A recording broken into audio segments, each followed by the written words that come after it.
Hey guys, tonight we're diving into a story so unthinkable you'll struggle to believe it wasn't a punishment.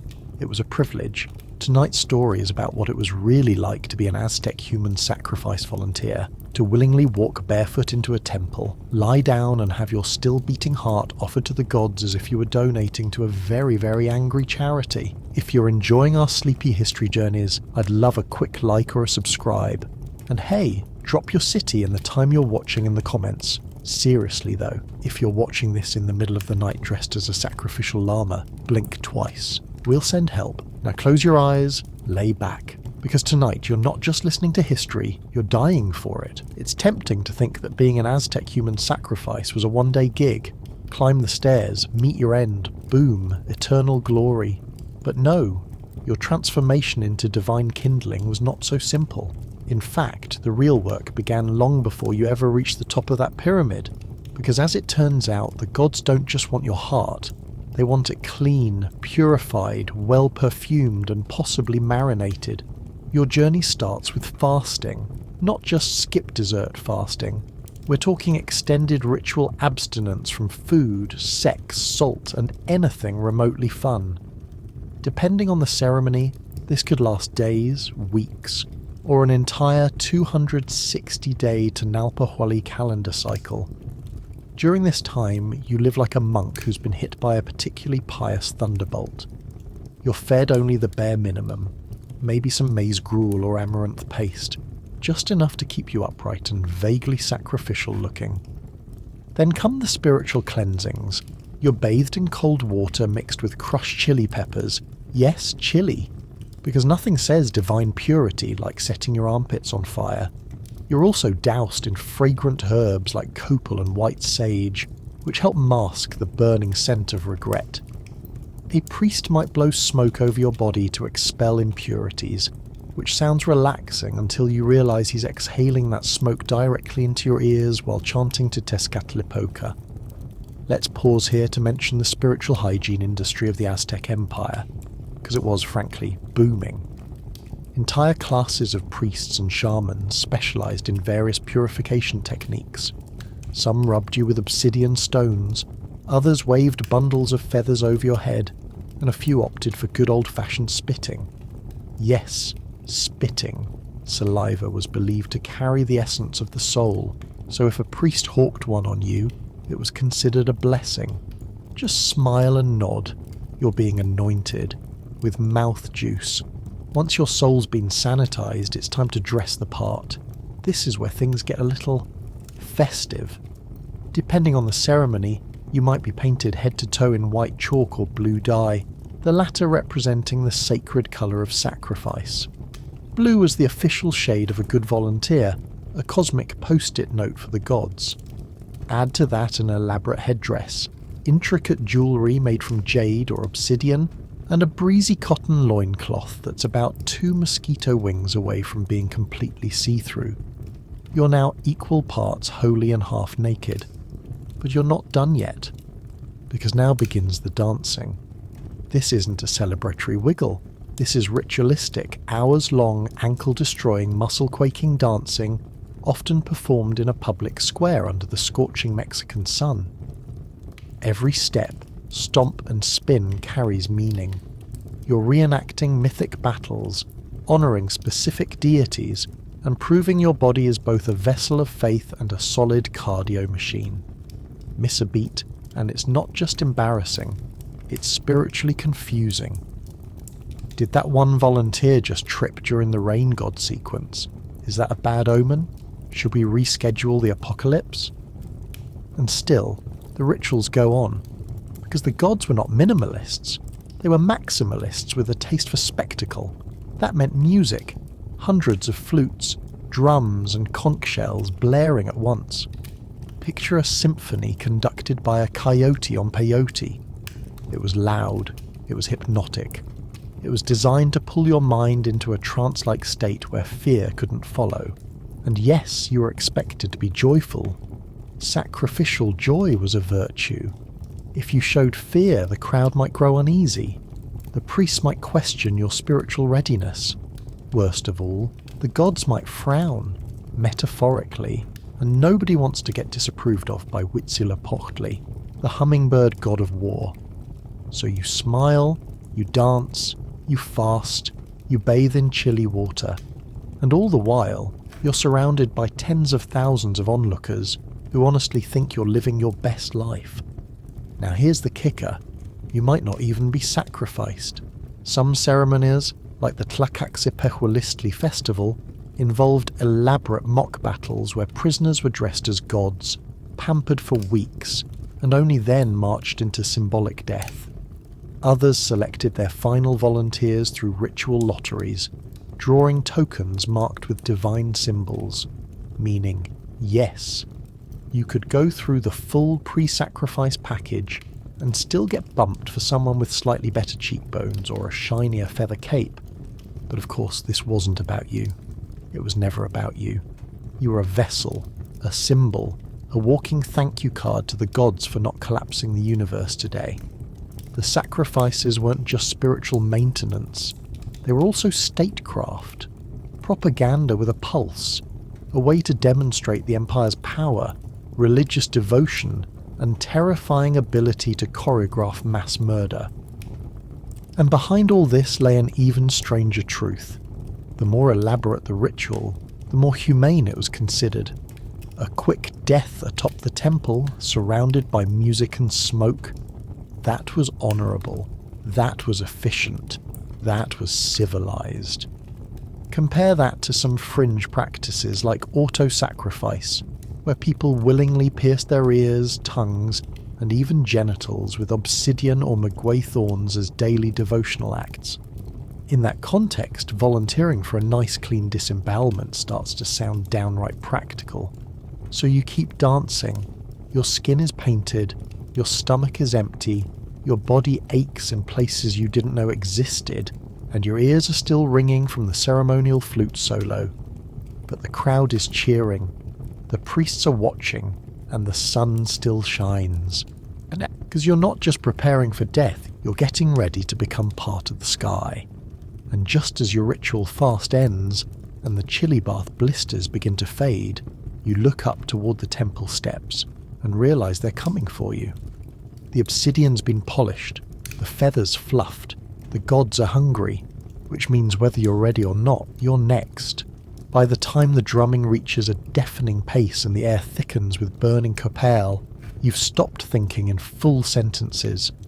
Your body is sore, your thoughts float like drifting smoke, and your feet, calloused and blistered from the fasting rituals, begin the climb. Not just any climb. These are the 114 steps of the Templo Mayor, the towering heart of Tenochtitlan, rising like a god's staircase above the Empire. The stone is sun-scorched and steep, deliberately narrow to slow your ascent. After all, this is not a walk to your execution. This is your divine arrival. Every deliberate step is a prayer, every heartbeat is an offering, and every glance upward reveals the high priests awaiting you at the summit like holy vultures, blades hidden beneath crimson robes. Below you, tens of thousands of eyes are locked onto your back. The central plaza, or Huitzilopochtli, swells with citizens, warriors, nobles, merchants, dancers and priests. A sea of feathers and painted faces. Everyone is here. Because while sacrifice is sacred, it is also a public performance. And it is not a moment of silent reverence either. This is entertainment. The kind that combines religion, government, and drama into one gloriously horrifying open-air show. Children are eating toasted grasshoppers on sticks. Elders hum along to flute songs. Vendors shout over drummers, hawking tamales and roasted maize, while someone in the back tries to sell a lucky charm shaped like a decapitated head. The crowd is not mourning you, they are celebrating you. The glorious volunteer with the good posture and the soon-to-be missing ribcage. Up above, the twin shrines of Tlaloc and Huitzilopochtli loom side by side. One god demands rain, the other demands war. You're here to please at least one of them, possibly both, if things get extra festive. The duality of the temple reflects the duality of life and death in Aztec thought. Fertility through blood, peace through terror, sunrise through dismemberment. You are the hinge between worlds now. Halfway up you pass a priest holding a ceremonial rattle made of human knuckle bones. It is more of a rhythmic charm than a warning, a gentle reminder of how many souls have walked this same path before you. Thousands, in fact. Archaeologists have uncovered Zompantli racks displaying the skulls of past sacrifices, entire walls of bone that once grinned down at this very plaza. They were not morbid decorations, they were cosmic receipts, proof that the system worked, and it does work. The crops grow, the rains come, the sun rises. It is a horrifying barter system, a blood-soaked subscription model to keep the world spinning. And you are today's renewal. Near the top, the air thins and the incense chokes harder.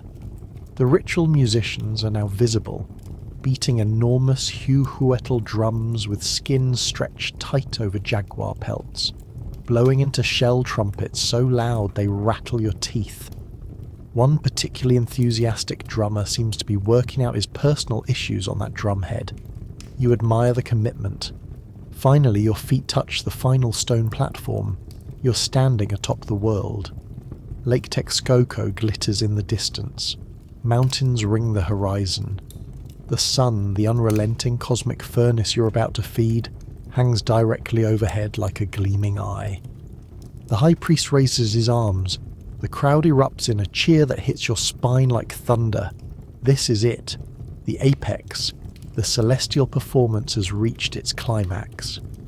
You step toward the sacrificial stone, which is angled to stretch your ribcage upward, your chest open to the sky. It is worn smooth from decades of volunteers just like you. That fact does not comfort you. Two assistants, barefoot, masked, and completely silent, take your arms. You lay back. The sun scorches your eyelids. You feel your chest rise and fall. In, out, in, out. There is no speech, no countdown. Just the priest, standing above you with a blade of obsidian so sharp it could slice a single hair lengthwise. Obsidian, by the way, is a volcanic glass that fractures to a molecular edge. It is still used in experimental modern surgeries because it causes less tissue trauma than steel, though in this case, tissue trauma is more of a goal than a concern. Then the blade descends, the crowd roars, and here is the oddest part. You might still be conscious. Some scholars believe the moment of sacrifice was not instant death. The heart is removed in seconds, but during those seconds the body may remain alive, eyes wide, mouth open, brain still flickering with light, a sacred limbo, a heartbeat caught between two worlds. And as your heart is lifted to the heavens, steaming in the priest's hand, that final twitch of awareness might just be the closest you ever get to touching a god. Your heart is placed into a quokikali, a sacred eagle-shaped vessel meant to hold divine offerings. Sometimes it is burned. Sometimes it is ceremonially buried. Occasionally it is fed to the image of the god himself. You're now both message and meal. Your body, now without its engine, is handled next. You may be tossed down the temple steps in a theatrical tumble, a rolling motion that turns your sacrifice into spectacle one last time. Or, if the ritual calls for it, your limbs might be used in post-sacrificial feasts, a process not viewed as cannibalism, but as spiritual communion, a way of sharing the divine energy you once held. And far below, as your form reaches the plaza once more, broken, emptied, honoured, the crowd goes wild. Not in horror, in exaltation, because today the sun rose, the rains held off, the gods were pleased, and the world continues because of you. But do not get too comfortable just yet, because the real question is not what happens after your sacrifice. It is what happens to the next volunteer. The Empire needs many, and there is one festival in particular, a month-long affair of costumes, public adoration, and horrifyingly cheerful reenactments. A celebration where the sacrifice is not just spiritual, it is theatrical. The crowd is still cheering when the next name is whispered into the smoke. Not a real name, of course. That has no place here. What you're being chosen for now is bigger than any identity, bigger than your past, and possibly bigger than your survival odds. Because for the next 20 days you're going to become a god, and then you are going to die. Welcome to the Toxcatl Festival, the holiest, most theatrical and most emotionally confusing event on the Aztec calendar. If the last sacrifice was a sprint to death, this one is a long, elegant march toward divine obliteration. You're no longer just a volunteer. You are the embodiment of Tezcatlipoca, the smoking mirror himself, god of sorcery, nighttime, destiny, jaguars, kingship, and casually turning people into lizards when they offend him. A deity so complex he made other gods nervous. And now, for the briefest flash of human time, you are him. That means your life is about to get very weird. The transformation begins with silence. Your head is shaved, your body painted, and your past erased. You're no longer a person. You're now divine architecture on two legs. Every step you take, every breath you exhale, every itch you refuse to scratch, all of it is holy now. Even your meals are sacred. Priests hand feed you the best food available: maize tamales, amaranth cakes, fruits dipped in honey. You're treated like royalty, but with the deeply unnerving understanding that this royal spa package ends in disembowelment. You're assigned servants. Yes, actual attendants, priests, dancers, and young women chosen for their grace and devotion. They dress you, carry your headdress, sing when you walk, and interpret your facial expressions like a spiritual weather report. Frown too long, and they will assume a solar eclipse is imminent. Smile too wide, and someone may throw a flower garland at your feet. It is a confusing time. Then come the costumes, elaborate, glittering, and absurdly heavy. You wear capes made of gold-threaded cotton, sandals decorated with turquoise beads, and a jaguar skin cloak so extravagant it would make a rock star blush. On your head is a towering headdress of quetzal feathers, the rarest plumage in Mesoamerica. Each feather is worth more than a farmer's annual harvest. You're essentially draped in divine tax returns, and everywhere you go people kneel. They do not see you. They see him, Tezcatlipoca, the unknowable force who once walked the earth in disguise, tricked kings, destroyed cities, and turned himself into a skeleton just for fun. They worship you with songs, flowers, and fear. The kind of fear that only comes when the god you are impersonating is known for cursing people who blink too loudly. Your days are spent walking the streets of Tenochtitlan, surrounded by dancers and musicians who announce your arrival with flutes and conch shells. Children throw petals, priests chant your praises, merchants offer gifts, knowing that even if you are technically just a man in costume, the gods are listening through your ears. You're not just participating in a festival, you're a living ritual, a cosmic puppet with a backstage pass to your own funeral. And yet, it is impossible not to enjoy some of it. Because despite the looming sacrifice, your final days are filled with beauty. The city is radiant, the canals shimmer, the air smells of roasted cacao and sweet copal. The people are joyful, reverent, alive. You float through it all like a glowing, silent monarch. Even the sun seems to follow you a little more gently. Until the flute is placed in your hands. You see, Tezcatlipoca is often depicted playing a flute made from bones. As his earthly representative, you're expected to play one too, carved from real human bone, naturally, and play it everywhere you go. It becomes your voice, your farewell song. A melodic death sentence with good acoustics, and you will play it until the very moment you die. That is the final act of the Toxcatl Festival. On the last day, the entire city gathers to see you, the living god, Walk voluntarily to the base of the Templo Mayor. You're adorned in your finest attire. Your face is serene. Your flute sings a soft, eerie tune. With each step, the crowd parts in silent awe. No one speaks, no one blinks. The tension is not just sacred, it is unbearable. And then, without ceremony, you are led up the stairs. You do not scream, you do not beg. To do so would be to shatter the illusion, to remind everyone that gods are made of flesh. So you play your flute, all the way up, every note a prayer, every breath a countdown. At the summit you pause, your attendants remove your headdress. The priest anoints you one final time with perfumed oil and feather fans.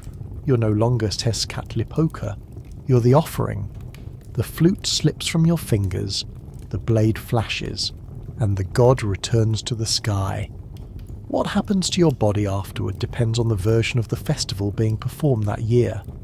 In some traditions, you're immediately replaced by another volunteer, a new avatar for the next cycle.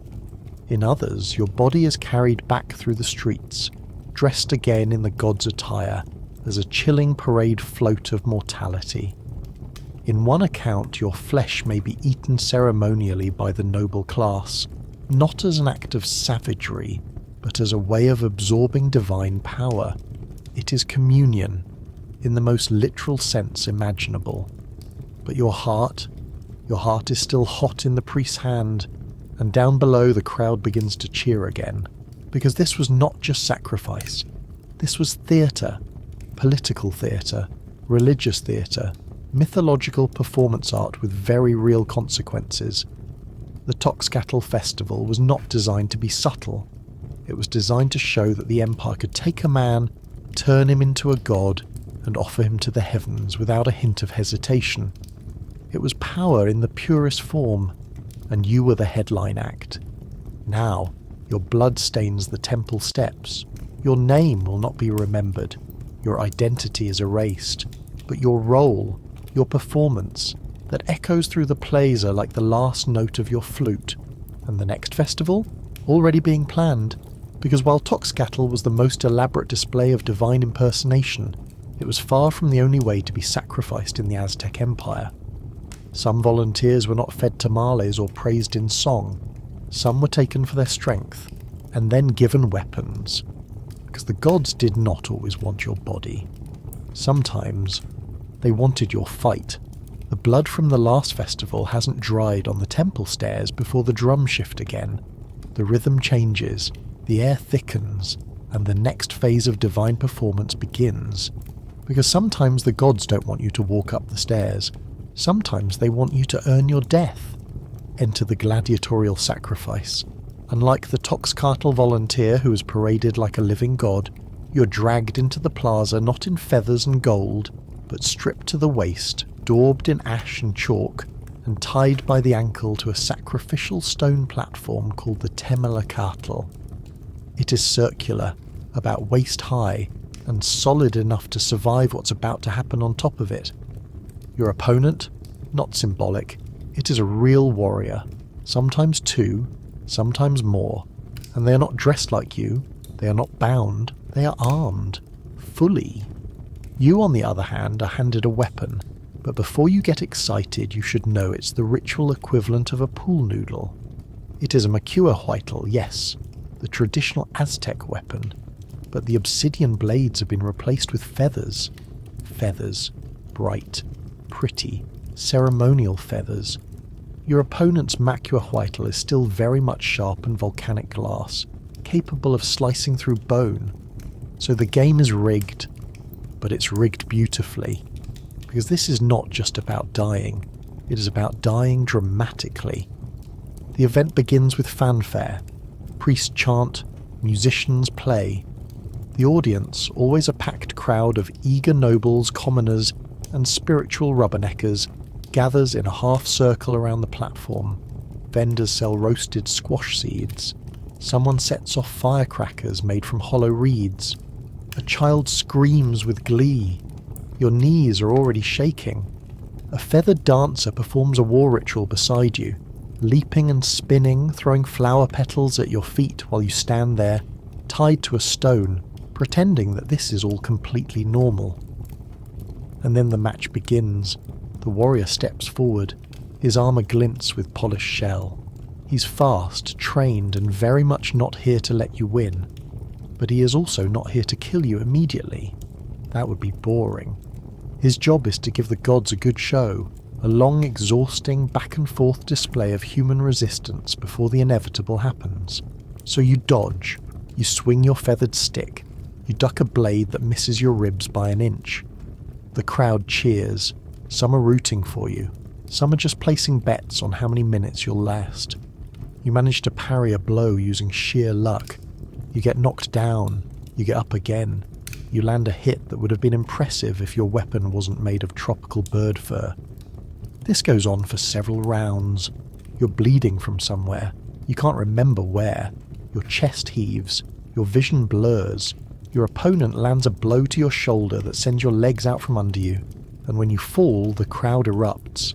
Not because they hate you, because they love the spectacle. The gods are watching, the blood is flowing.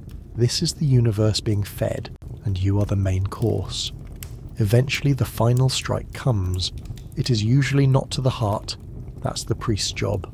No, the warrior is there to weaken you, to disarm you, to break you in front of everyone and leave you sprawled across the stone in a twisted pose of cinematic defeat. Then the priests approach. They carry you, or what's left of you, back up the temple stairs, not as a conqueror, not as a festival god, but as the defeated hero of a battle you were never meant to win. The sacrificial stone greets your body like a familiar cradle. The obsidian blade flashes again. Your heart is offered, hot and glistening, and your final performance ends in fire and smoke. But here's where it gets stranger, because this wasn't a punishment, this was a reward. You see, many of the men chosen for gladiatorial sacrifice were captured warriors, selected not because they were weak or disposable, but because they were considered the strongest and most honourable among their enemies. To be offered this death meant you were worthy. You had value. You had power. So much power, in fact, that the gods wanted it for themselves. There's even evidence that noble-born Aztecs could be ritually sacrificed this way in moments of extreme religious devotion. Some volunteered, hoping that dying in battle, even a rigged one, would grant them the highest form of afterlife, joining the sun god's retinue, where they would rise each morning in the eastern sky, spears in hand, chasing darkness away. And you did fight. Not well, maybe. But you gave them a story, and in Aztec culture, that is everything. The universe is made of stories. Stars are stories. Mountains are stories. Even the calendar is a circle of stories, each day with its own god, its own omen, its own sacrifice waiting to happen. You are part of that now. A moving piece in a myth that began before you were born and will continue long after your blood has soaked into the stones. As your body's lowered from the temple, the drums shift again. The next ceremony begins, and it is nothing like the last. Because while some sacrifices are about glory, others are about terror. Sacrifices meant to honour gods of rain and fertility come with their own rituals. Ones involving water, ones involving children, ones involving drowning. The gladiator's blood hasn't even dried before the incense thickens again. But this time the drums slow, the air grows heavier. The excitement of combat is replaced by a strange quiet, not reverent, not fearful, just heavy. Because the next sacrifice is not for the sun god or the god of war. This one is for Tlaloc, lord of rain, lightning, fertility, and one very specific emotional preference: crying. If you thought being sacrificed in combat was intense, just wait until you're told that your suffering is part of the agricultural irrigation plan. See, while Huitzilopochtli required hearts to keep the sun rising and battles victorious, Tlaloc was more particular. He ruled over weather and crops, yes, but his realm was watery, moody, and emotionally delicate. In fact, It was widely believed that the tears of those sacrificed to him were essential for a successful offering. No tears, no rain. And without rain, no maize. Without maize, the entire empire starves. You can imagine the pressure. So when the priests come for you and you hear the word El Cahualo, you already know what that means. It means you're going to need to cry. Unlike previous sacrifices where you might walk up the stairs in a festival of feathers and glory, here your preparation involves being taken to one of Tlaloc's sacred mountain shrines. These were often high elevation, mist-draped places like Mount Tlaloc itself, where the clouds hung low and the trees dripped with condensation, as if the mountain was crying in solidarity. You're brought there with ceremony, yes, but also with deep superstition. Along the journey, priests chant, sprinkle water, and occasionally shake rattles filled with dried maize to call upon the spirits of fertility. You are stripped of all signs of identity, painted blue, the colour of water and sacrifice, and dressed in ceremonial white to symbolize purity in the coming rains. Once you arrive, the true ritual begins, and here's where things take a turn for the uncomfortably specific. Tlaloc's ideal offering was not a warrior, not a noble, not even a full-grown adult. It was someone young, someone pure, innocent, unspoiled, someone who would weep not from showmanship or religious fervour, but from natural terror and pain. Yes, in many cases children were chosen for Tlaloc's sacrifice. But let's keep our focus on you, the adult volunteer. Because there is evidence that grown victims were also offered during severe droughts or during particularly important festivals. And the rules were still the same. Crying was critical. The ritual had to generate visible, audible tears. If you weren't crying, the gods might not listen. Or worse, they might think the Empire was getting stingy with its emotional vulnerability. So the priests helped. They did not simply beg for tears, they engineered them. Victims' fingernails were sometimes removed. Eyes were rubbed with irritating herbs. In some accounts, you might be forced to listen to days of non-stop ritual chanting under sleep deprivation until your body surrendered into a kind of weeping stupor. This wasn't cruelty for its own sake. This was climate control. And once you were sufficiently tear-soaked, the final step came. Drowning. Not symbolic drowning, not metaphor, actual drowning. In sacred lakes, in clay basins, in pools of water collected from the mouths of caves believed to lead to Tlaloc's watery paradise. You were not dying for war, or honour, or cosmic theatre. You were being offered like an emotional rain charm. If you drowned peacefully, it was seen as a good omen. If you struggled, that might anger the god. Because Tlaloc was fickle, he could bring gentle rain or violent hailstorms, floods or famine. And as a deity who had once struck down humans for hoarding maize and disrespecting divine waters, he was not above lashing out. Your sacrifice was meant to keep him pleased, to ensure that his watery moods flowed in your empire's favour. And if all went well, the rains would come, and people would say, "See? It worked." But here's where the logic gets murky. Some of the worst droughts in Aztec history occurred during years of high ritual sacrifice. In fact, during the final years before the Spanish conquest, rainfall declined sharply despite increasing offerings. The people responded not by questioning the rituals, but by increasing them. More sacrifices, more tears, more drownings. It became a spiritual arms race, emotional flooding to end literal drought. And through all of this, the belief held firm. Water was life, and the price of water was weeping. So, as your lungs fill and your final thoughts dissolve beneath the sacred surface of a rain-fed basin, you're not just dying. You're becoming part of the storm. Your body is returned to the earth. Your spirit, they believe, travels to Tlalocan, a lush, rain-soaked paradise filled with blooming flowers, constant mist, and eternal springtime.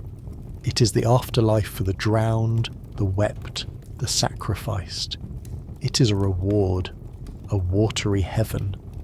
But the priests are already looking ahead, because not all gods want tears, some want bones. And for the next ceremony you won't be bound or drowned, you'll be skinned, slowly, carefully, and very much ceremonially. For the god Siptotec, the flayed one, the ritual must go skin deep. The rain has fallen, the tears have dried, and the plaza smells like wet stone and roasted squash seeds. But there is no rest for the spiritually overcommitted, because the drums begin again. Not fast this time, not martial, slow, heavy, hollow. The kind of beat that feels like it is coming from inside your own ribcage, and that can only mean one thing. The next sacrifice is not for light or rain, it is for renewal, it is for Siptotec. His name means our Lord, the Flayed One. And yes, that is exactly what it sounds like.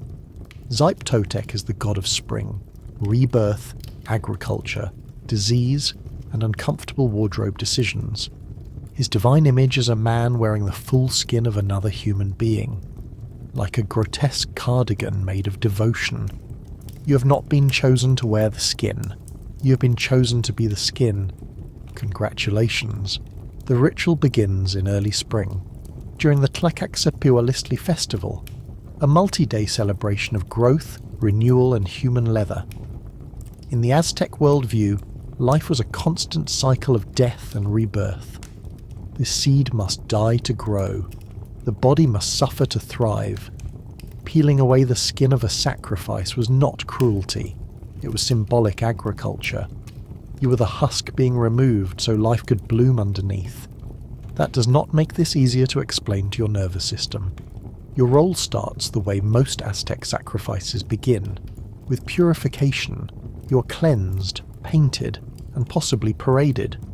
You are likely made to dance, to fast, and to wear symbolic colours, often red and yellow, like dried maize husks. You represent fertility, renewal, the shedding of what is old and the beginning of something painfully fresh. And then comes the moment. You're led to the temple courtyard where a crowd has gathered. Priests approach, each holding long obsidian blades, not the short stabbing kind from earlier sacrifices. These are slicing tools, broad, sharp, designed to peel rather than pierce. You're laid on a flat ceremonial stone. There is no struggle. There cannot be. That would ruin the symmetry. The flaying begins at the chest and moves downward. The skin is removed in one full piece if the priests are skilled, which, unfortunately for you, they usually are. The goal is not to mutilate. The goal is to preserve the skin, intact and wearable, like some sacred costume harvested from a very enthusiastic donor.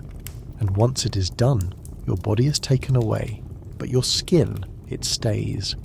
'Cause now, the second part of the ritual begins. Someone else wears it. That is right. A priest or designated impersonator steps into your flayed skin like it is ceremonial armour. They wear it over their own body for 20 full days, walking among the people, blessing crops, accepting offerings, reenacting the god's presence on earth. The idea is that by wearing death they represent life. The blood seeps into the soil, the skin warms in the sun, the corn begins to grow. This was not horror, this was horticulture, and it was deeply respected. The skin wearer was not mocked or feared. They were sacred. Children would run up to touch the flayed robes, believing it brought luck or fertility. Merchants might offer gifts. Farmers would ask for rain. It was believed that the skin held divine energy, and that to wear it was to carry the blessing of transformation itself. Eventually the skin would rot and fall away, and with it, the impersonator would shed the divine, like a snake shedding its skin, like the maize seed cracking open to sprout. The cycle was complete, and you were now part of the harvest. There are depictions of this ritual carved in stone, painted on codices, passed through oral tradition, always with the same message: death is not an end, it is exfoliation. The Aztecs did not fear being flayed for Totec. They saw it as an honor. To be chosen was to give your outer self so that others might bloom. Still, the logistics were not for the faint of heart. Imagine 20 days in someone else's skin, in tropical heat, no refrigeration, surrounded by insects. Imagine the smell, the texture, the constant slapping of your newly acquired dermis as you attempt to walk through town like a divine messenger and not a rapidly decomposing meat puppet. But again, this was not seen as grotesque. It was beautiful, it was sacred, it was renewal, and it was not just about crops. Totec was also called upon during times of disease and sickness. Offerings were made to him in hopes of shedding illness. He was the god of skin conditions, smallpox, and other afflictions that might be healed by a fresh start. Preferably one that involved generous layers of someone else's epidermis. There's even speculation that this ritual influenced the Spanish term for newly baptized Christians, neophytos, meaning newly planted. The concept of spiritual rebirth through outer transformation had deep roots, sometimes literal ones. So as your skin walks among the people, trailing strands of blood and reverence, your role as a volunteer is complete. You did not fight. You did not walk the stairs. You were peeled like spring fruit, and that was enough. But not all sacrifices were about physical death. Some were more psychological. Some involved living among the gods, day after day, as their earthly representative, eating what they ate, dressing how they dressed, and eventually being sacrificed the moment you truly believed you were divine. There is a moment when it all starts to feel real. Not the blood, not the blade, but the praise, the cheers, the eyes watching you with awe as if you really do hold the fate of the world in your heartbeat. And for some volunteers, the Aztec Empire offered a unique honor, a role so exalted, so theatrical, so terrifying, that it blurred the line between ritual and reality. You're not just a sacrifice, you are a living god. The position is not given lightly. It is reserved for someone strong, graceful, beautiful in body, charismatic in presence, and spiritually acceptable in all the strange calculations of priestly logic. You are chosen to embody Tezcatlipoca, the smoking mirror, the god of fate and sorcery and kingship and obsidian and all the things no one fully understands but everyone fears. Your new life begins the moment you are selected. You're no longer a person. You're a symbol wrapped in flesh. Your hair is grown out and oiled. Your body is anointed. You are dressed in the finest embroidered cotton and feather work available to mortal hands. You're given a palace, servants, tutors, food that nobles would envy. You eat cacao, maize cakes, fresh fruits dipped in honey. Every day is a banquet. Every moment is curated for divine comfort. You're trained to speak slowly, move with elegance, smile only at certain angles. You're taught the sacred flute songs of the god, the ancient poems that must be recited at dawn. You walk in public but never alone, always accompanied by dancers, musicians, priests holding umbrellas carved with serpents to shield you from your unworthy sunbeams. You're treated with reverence, but also like porcelain, because everyone knows how this story ends, and deep down, so do you. The impersonation lasts for an entire Aztec calendar cycle, roughly a full solar year. Throughout that time, you are the divine on earth. You attend rituals, accept tributes. You may even bless people, but not with your own words, with the god's words, spoken through your mouth, and it is intoxicating, the power, the attention, the comfort. For most of your life you were one face among many, but now you're the center of the empire. Everything from children's drawings to state-run rituals revolves around your performance. You're not pretending, you're embodying, and after a while, that difference becomes difficult to feel. This is what the priests fear, because the whole ritual depends on the impersonator understanding their role. You are divine, but not really. You are honoured, but not permanent. You are a tool for something greater, and that means the ending cannot be avoided. So the final month approaches, the music gets quieter, the food gets simpler, the servants speak less. You're dressed in the sacred costume of the god. Full feathered headdress, shell necklaces, obsidian mirror over the chest. Your arms are painted black. Your face is expressionless.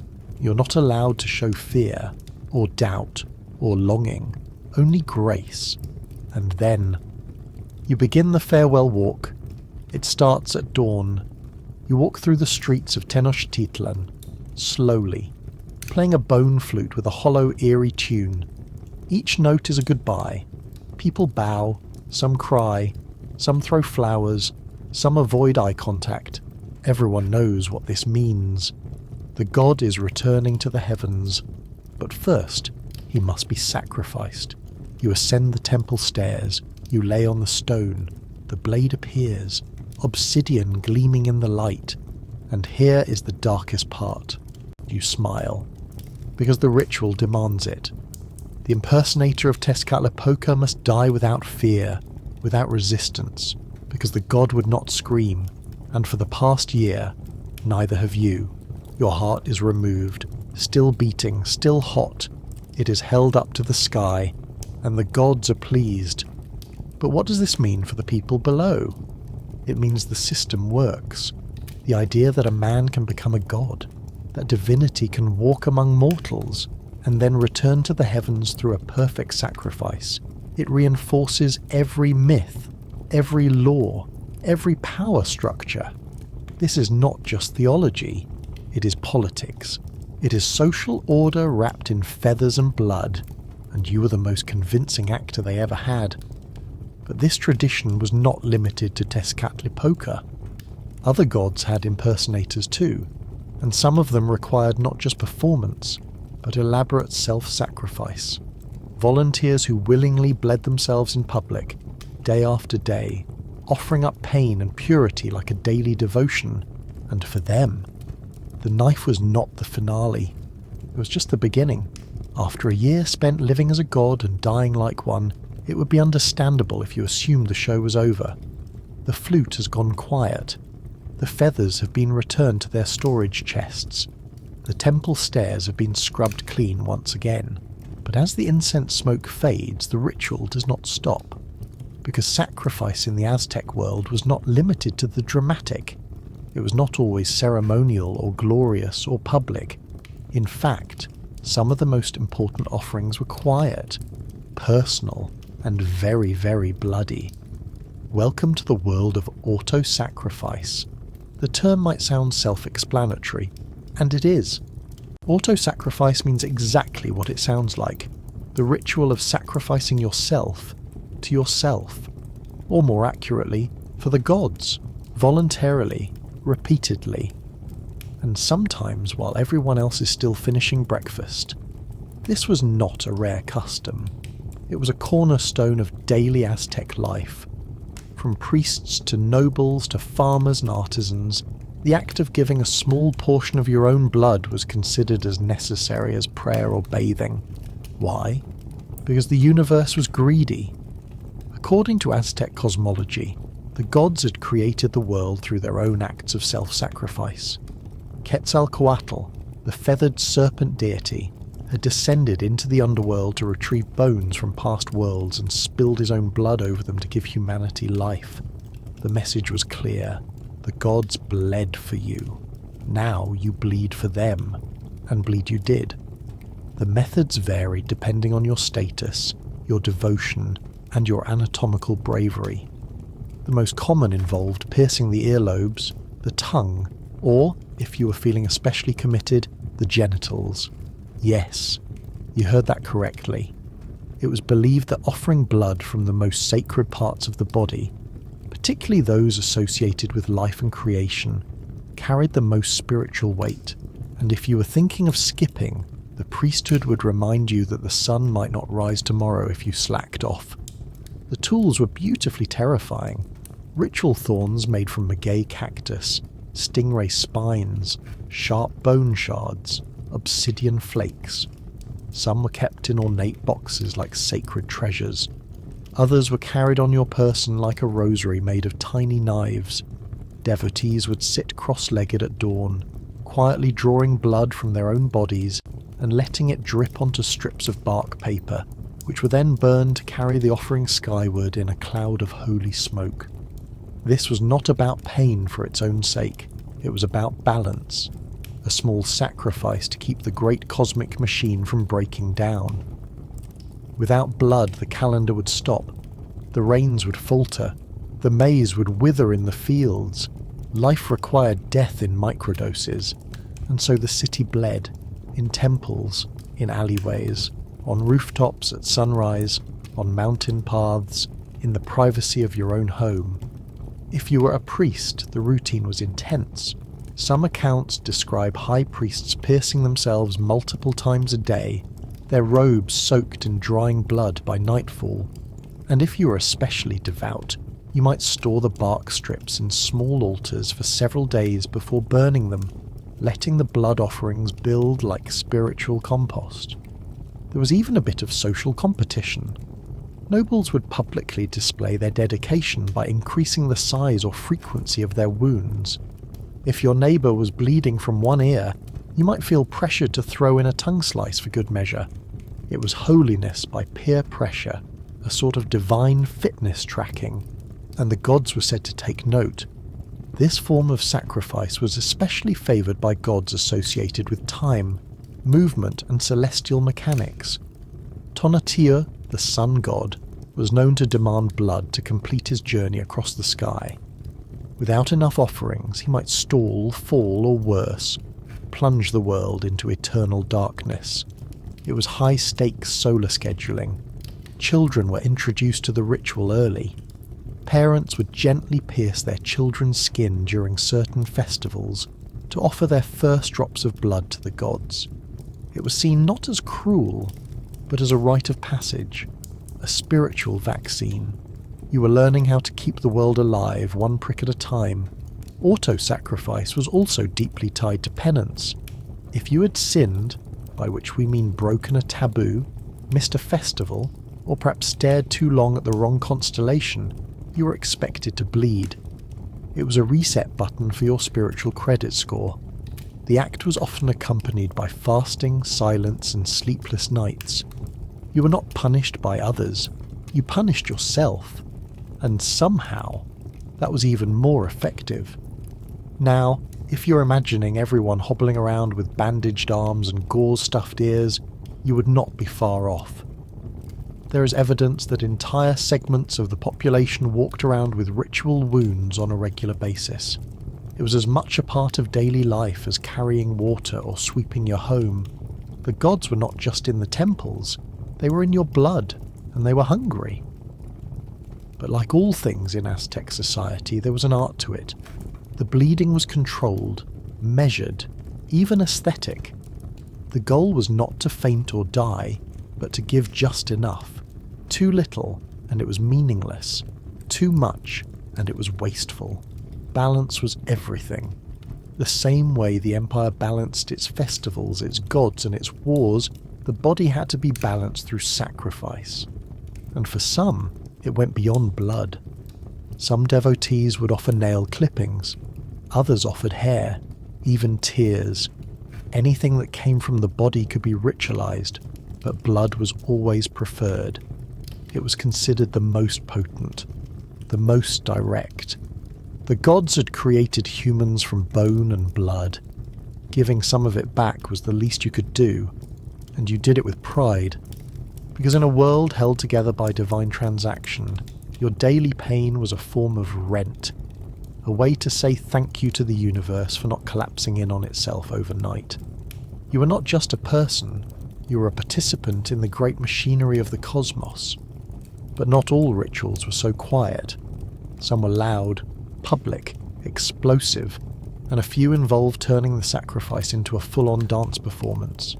Because yes, in some cases, you're expected to dance your way toward death, and sometimes dance while dying.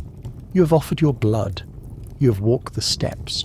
You have fasted, flinched, fought, and even flirted with divinity. But the rituals are far from over, because in the Aztec Empire, sacrifice was never just about death. It was about performance, and sometimes the most sacred way to die was not in silence or stillness, but in motion. Your final act begins with rhythm. It starts in the plaza. The drums echo like thunder inside your ribs. You're barefoot, your feet planted on ancient stone warmed by the sun. All around you, musicians line the temple base with huehuetl drums and clay flutes, rattles carved from gourds, and conch shells painted with sacred symbols. They are not playing to entertain, they're calling down the gods. And you? You are their dance floor. This form of sacrifice is often referred to by scholars as death by dance, but that makes it sound accidental, as if the cause of death might be too much spinning. In truth, this is a carefully choreographed ceremony, often part of larger festivals honouring gods like Xochipilli, the Prince of Flowers. He's a deity of music, art, poetry, and yes, ecstatic movement. And to honour him, you dance.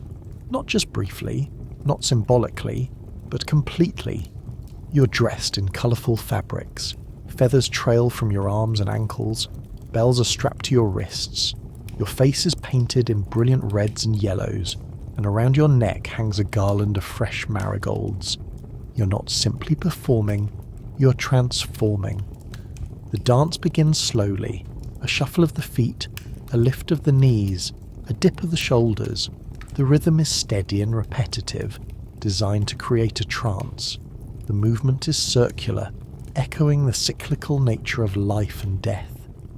You are the centre of that cycle now, the point where existence turns inward and folds into itself. As you dance, the crowd watches, but they are not cheering, they are praying, because this is not entertainment, it is embodiment. You're channeling the life force that connects humans to the gods. Every step you take is a heartbeat for the universe. Every twist of your body is a gust of divine wind. You're no longer a volunteer, you're a vessel. But there is a catch. You cannot stop. The moment your feet falter, the ceremony ends. The moment your body gives in to exhaustion, dehydration, or pain, the priests step forward, and they do not offer water. They offer release. In some cases, the dancers are given intoxicants before the ritual begins. Brewed from fermented agave or hallucinogenic plants, these drinks dull the pain, heighten the senses, and sometimes induce visions. You might see the gods while dancing. You might become them. Or at the very least you believe you do. And that belief is enough. The music builds, the steps intensify, your limbs ache, your lungs burn, but you keep going, because you must. Because to stop before the appointed time is to fail the ritual, to dishonour the god, and dishonour in the Aztec world is not taken lightly. Some dancers collapse after hours, others last nearly an entire day. There are records of participants who dance from sunup to sundown with only brief pauses, not for rest, but to shift rhythms, receive offerings, or be re-anointed with sacred oils. And then when your body finally refuses to move, you sink to your knees. The crowd inhales, the music slows, the priests approach, they help you lie down, sometimes on a mat of woven reeds, sometimes directly on the temple floor. Your chest is exposed, the obsidian blade appears, and your final heartbeat is offered not in stillness, but in rhythm. Because even in death the gods expect tempo. This ritual was not merely symbolic, it was a reminder that life itself was motion. The cosmos was movement. The stars danced across the sky. The calendar turned. The maize grew, was harvested, and grew again. To stop moving was to stop existing. And so, Your sacrifice mirrored that truth. You danced because the universe danced, and when you fell, it was not failure, it was culmination. After your death, your body was sometimes posed with arms outstretched in a final gesture of celebration. Flowers were scattered over you. The drums played one last beat, and then silence. Not mournful, reverent. You had given everything, and your rhythm would echo in the soil, in the crops, in the rain, and in the song sung at festivals for generations. Now, this type of sacrifice was not the most common, but it held a special place in the Aztec imagination. It represented joy and pain in equal measure, beauty and blood, and it reminded everyone watching that the gods did not only want your life, they wanted your spirit, your energy, your artistry. But of course there were other rituals too, ones not centered around music or movement. Some were entirely about timing, because in the Aztec world, when you died was just as important as how. And some sacrificial calendars were based not on seasons or festivals, but on astrology, lunar phases, planetary alignments. The stars had a schedule, and if your death was not properly timed, the entire empire could be thrown off balance. You're still catching your breath from the dance when you realise something strange. The drums have stopped, the smoke has cleared, but no one is preparing for the next performance. Instead, all eyes are fixed skyward. Priests mutter to themselves while staring into obsidian mirrors. Calendars made of stone slabs are consulted. A man with a feathered quill makes a note on a deerskin scroll. You're not waiting for instructions anymore. You're waiting for the planets to agree. Because in this next ritual, your death is not just spiritual, it is scheduled. In Aztec civilization, time was not a straight line. It was a cosmic loop, a divine circuit board filled with repeating patterns, sacred intersections, and horrifyingly punctual deities. The empire did not just believe in calendars, it worshipped them. The Aztecs actually operated with two calendars simultaneously. One was the Tonalpohualli, a 260-day sacred cycle used for divination and ritual planning. The other was the Xiuhpohualli, a 365-day solar calendar used to track agricultural and civic life. Where these two cycles overlapped determined the timing of nearly everything, including major festivals, coronations, war campaigns, and yes, human sacrifice. Each day in the Tonalpohualli had a name and a symbol: rabbit, flint, house, crocodile. Each was governed by its own deity, carrying its own energies and omens. These were not just poetic metaphors, they were metaphysical instructions. If you were born on the wrong day, you might be considered cursed. If you died on the right one, you might leapfrog your way into divine afterlife. So when you are selected for sacrifice, it is not enough to be willing. It is not even enough to be pure. You have to be timed. If the gods require a life on a day ruled by the wind god Ehecatl, then a wind day is when the blade must fall. If the moon passes behind Venus on a house day, and that aligns with the sacred direction east, and a priest sneezes twice before dawn, then that might be your cue. This may sound ridiculous, but to the Aztecs it was essential. Timing gave the sacrifice power. It meant that your death was not random. It was a stitch in the fabric of the cosmos. You were not just feeding the gods, you were syncing the calendar, like pressing a reset button on the spiritual clock. And the responsibility for getting that timing right fell on the priesthood. These were not simply religious officials, they were trained astronomers, mathematicians, astrologers, and historians. They tracked the movement of stars with carved shadow markers, they recorded eclipses, they predicted the return of Venus as the morning star down to the day. And when the signs aligned, they selected the volunteer. Or rather, the correct volunteer. Because not everyone could be sacrificed on every day. Some gods had specific requirements. Some demanded certain ages, genders, physical traits, or symbolic associations. If the calendar said a red jaguar was needed, then a red jaguar would be found. And if no literal jaguar was available, then a human deemed spiritually equivalent would be chosen. You might be offered because you were born on the same day as a past emperor, or because your name matched a constellation, or because your dreams last week involved frogs and corn. It was cosmic bureaucracy, and it was taken very seriously. Once chosen, your role was not to question, it was to prepare. But even your preparation was timed.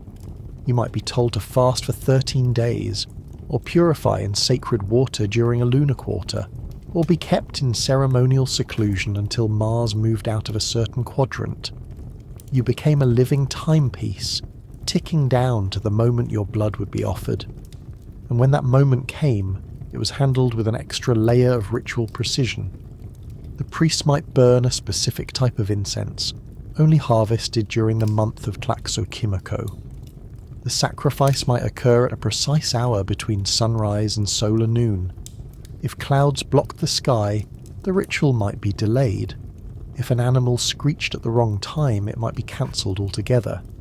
Because a mistimed offering could offend the gods, unbalance the calendar, and invite disaster. In fact, some historical accounts suggest that the Aztecs believed previous worlds had collapsed because of poor timekeeping. They were living in the fifth sun, the fifth age of the world, and it was said that the previous four had ended in catastrophe: flood, fire, wind, jaguar attack. And why? Because the rituals had failed. The timing had slipped. Your death was more than symbolic. It was insurance. And so, as you kneel at the edge of the sacrificial stone, your body trembling not from fear but from anticipation, you know that this is not about pain. It is about punctuality. You're about to become a clock hand, a drop of blood on the face of eternity. And when the blade strikes, it does so at the exact moment required, not a second before, not a breath after. And down below, the scribes mark the time, because now the next cycle can begin. But not all sacrifices were written in the stars. Some were buried in the dirt, because the Aztecs did not only offer blood. Sometimes they offered architecture, temples, altars, shrines.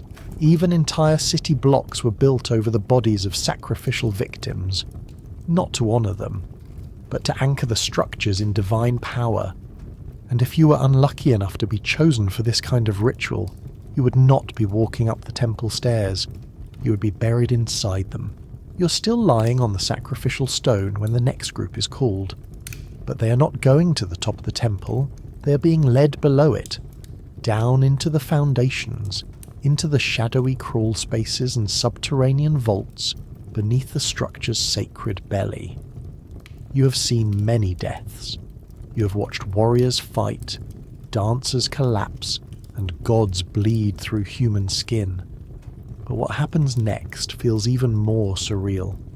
Because in this particular ritual, the sacrifice is not meant to rise, it is meant to stay buried forever. In the Aztec world, temples were not just built for worship. They were built on worship. The very structure of a sacred building was infused with human life, not symbolically, literally. People were killed or entombed within the walls of temples, altars, and platforms as part of their construction. Not as punishment, not as decoration, but as spiritual reinforcement. You were not laying bricks, you were laying bodies. And that is where you come in. You've been selected not because of your strength, beauty, or calendar alignment. You have been chosen to anchor a building to the divine. A god's home must rest on a foundation of human sacrifice. Otherwise it risks collapse. Physically, yes, but more importantly, cosmically. A god who steps onto a temple without proper offerings might choose to never step foot there again. And that would be embarrassing. So you are prepared. The ritual is often called a foundation sacrifice or construction burial. Sometimes the victims are killed first, then interred. But other times, especially in major ceremonial centres, they are buried alive. Bound, painted, purified, and placed into a stone pit before the structure is sealed above them. Their last breath is taken not in public, but in darkness. It is hard to say whether this was considered more or less honourable than dying on the altar. On one hand, it lacks the spectacle. On the other, it lasts longer.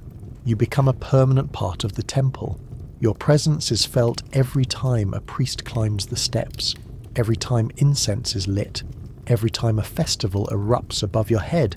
You are down there, watching, rotting, remembered. Sometimes you're not alone. Archaeological excavations of Aztec sites have uncovered burial pits beneath temples filled with multiple bodies. Warriors, women, even children.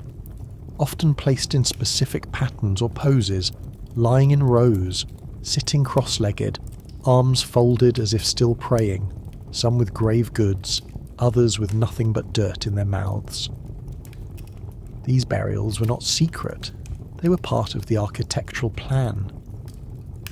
A new temple often began with a ceremonial sacrifice. Before the first stone was laid, the first blood had to be spilled. Before the stairs were built, the base had to be seeded with life. It was believed that these human offerings helped activate the site, turn it from a pile of stone into a breathing conduit between earth and sky. In some cases, the ritual included symbolic elements. Victims might be buried with maize to symbolize fertility, with jade beads to symbolize water, with bones to represent past ancestors. You were not just a sacrifice, you were a message, a signature to the gods that said this place is yours. One of the most striking examples comes from excavations at the Templo Mayor in Tenochtitlan. Beneath the layers of temple expansions, archaeologists found not only skull racks and offering caches, but full human skeletons carefully positioned beneath cornerstones. In one case, the remains of warriors were placed facing outward, as if guarding the temple from below. Their bones now fossilized into the foundation, their silence echoing louder than any priest. But this type of sacrifice was not limited to grand temples. Smaller structures like altars, shrines, and even bridges were sometimes built on blood. If the structure served a sacred or political purpose, it often required a human soul to steady it.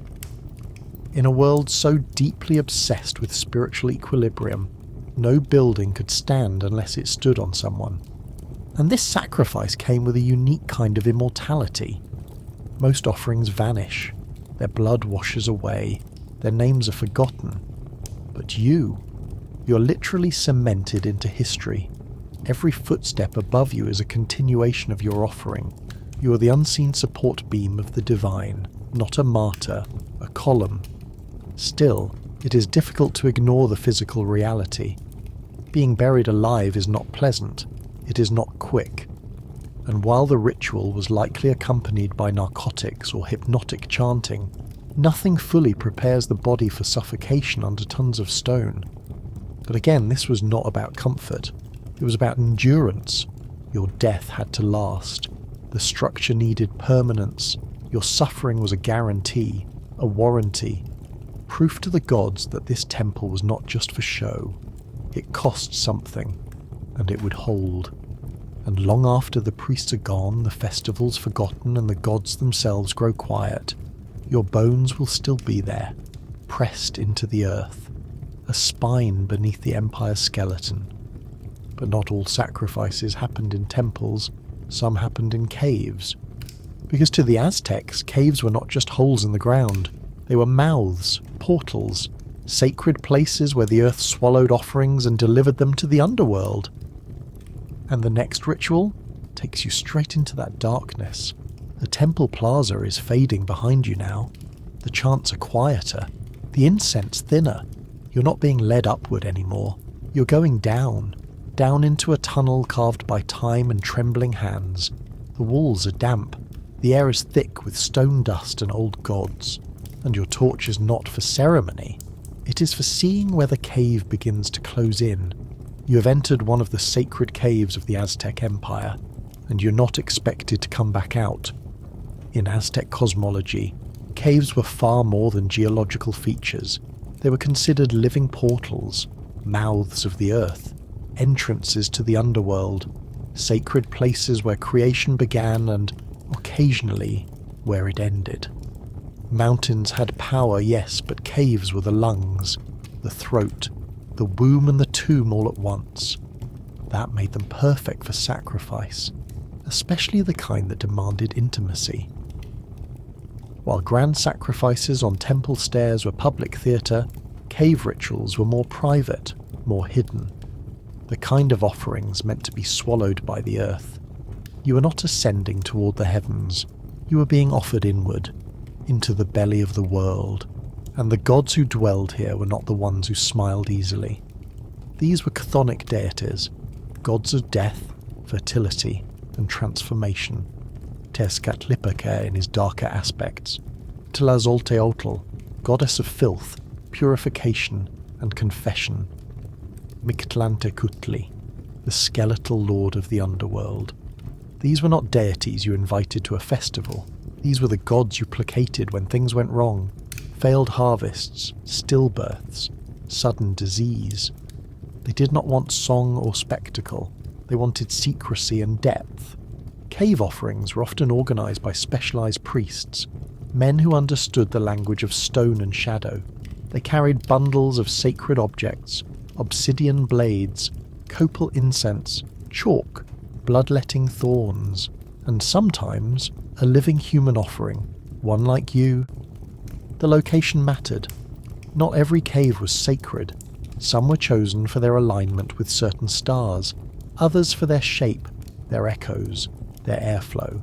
It was believed that the deeper the cave, the closer you came to Xiconamictlan. That was the 9-layered Aztec underworld, a place no one returned from, a realm where bones walked and the wind bit like a blade. Your sacrifice begins not with a scream, but with silence. You're brought into the chamber. The torchlight flickers.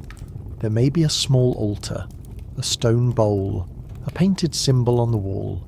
You're told to kneel. The priest chants. He burns herbs that make your skin prickle, and your thoughts go soft around the edges. You're not surrounded by a crowd.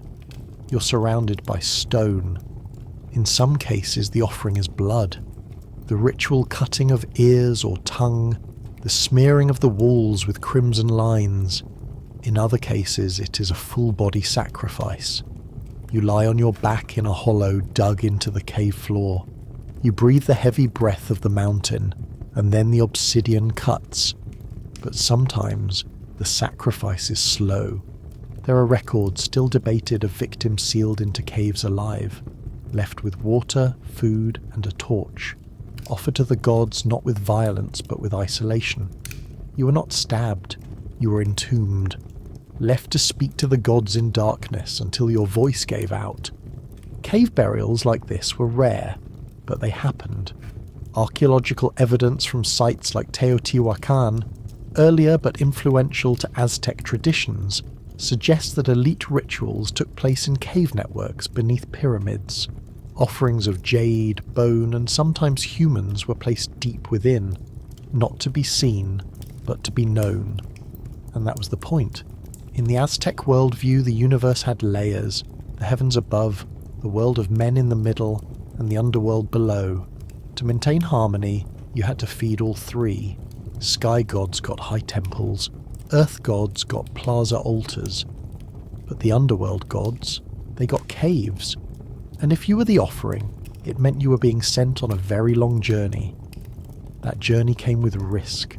There were stories of caves that whispered, caves that devoured, caves where no torch would stay lit. In these tales, even the gods feared certain depths. It was said that the underworld had guardians, beings that were not quite gods, not quite demons, things with claws and skull faces and breath that smelled like crushed obsidian. Whether or not you believed the stories, the result was the same. Once you entered the cave, you were already part of it, and the cave did not forget. Your body might be buried in stone, but your spirit was believed to travel downward, through the layers of Xiconamictlan, past rivers of blood, wind corridors that flayed flesh, mountains that crushed souls, You had to pass through trials to reach the final resting place, but as a sacrifice your passage was faster, smoother. You were not being punished, you were being processed. That was the trade. Suffer now, in darkness, so that the world above could stay in light. But not all cave rituals were so solemn. Some included song, some included laughter, some involved fertility rites where dancers wore animal masks and imitated the birth of gods. Even underground, the Aztecs found ways to celebrate. Death was not the end. It was transformation. And caves were the first step. By the time your body is still, the torch has long since gone out. The cave has accepted your gift. The earth has closed its mouth. And above you the city keeps breathing. Because of you. But your role is not done yet. Because the Aztec Empire needed more than just physical sacrifices. It needed cosmic reenactments. Myths brought to life. Stories performed with human bodies. Scripted rituals where you did not just die. You acted out the origin of the world before your final breath. You might think that after being buried alive in a cave, there is not much left for the Aztec sacrificial imagination to explore. You would be wrong. Because while many rituals focused on pure offering, others required something more elaborate. Something more personal. Something that blurred the line between religion and theatre. You're not just here to die. You're here to perform. In this particular brand of sacrifice, you're not merely a symbolic figure. You're chosen to become a god, a hero, or a cosmic force from Aztec mythology. Your role is to reenact a specific story, a creation myth, a divine betrayal, a celestial battle. The details vary depending on the deity or the calendar date, but the ending is always the same. The story ends with your death. One of the most well-known examples of this ritualized storytelling is the New Fire ceremony, held once every 52 years. This was not just a festival, it was a cosmic reset. If the fire was not successfully lit on the precise night, it was believed the world would end. No sun, no crops, no time, just eternal darkness. To ensure that the gods would renew the contract of existence, a human heart had to be offered. But before that moment, there was a full theatrical reenactment of the struggle between order and chaos. Actors dressed as stars, gods, and mythic beasts. Dancers mimicked the celestial motions. You, if chosen, would represent the mortal hero or divine volunteer who gives themselves up to rekindle the sun. You were handed not just a costume, but a role, one you were expected to understand and embody, and you had better get it right. Because the audience was not just the people of Tenochtitlan, it was the gods themselves. If the performance faltered, it was believed the ritual could fail, that the world might actually end. No pressure. Your costume was elaborate. Feathers, shells, body paint, symbols drawn onto your skin with sacred pigments. You might be adorned to look like Nanahuatzin, the sickly god who threw himself into the fire to become the sun, or Tezcatlipoca, who once battled Quetzalcoatl with trickery and a jaguar's foot. In either case, your job was not to act. Your job was to embody. You would process through the city, flanked by musicians and priests. The plaza would be transformed into a divine stage. Temples became mountains. Bonfires became stars. Incense smoke curled like galaxies. And your movements were choreographed to mirror the myth being retold. Sometimes this meant dancing. Sometimes it meant ritual combat. Sometimes it meant being mocked, tied, or paraded as a stand-in for a god who had once failed. It all depended on the tale. In every case, you were no longer yourself. You were the story. And then, at the climax, the priest would step in, with a blade, or a rope, or fire, because once the myth reached the moment of sacrifice, the reenactment became real. You were not just pretending to die, you were actually dying. The crowd might erupt into cheers, or fall into silence, depending on the ritual. Either way, the message was clear. The gods had seen the story, and it had been told properly. The world could continue. This fusion of theatre and ritual was deeply rooted in Aztec cosmology. Myths were not just bedtime stories. They were blueprints for the universe.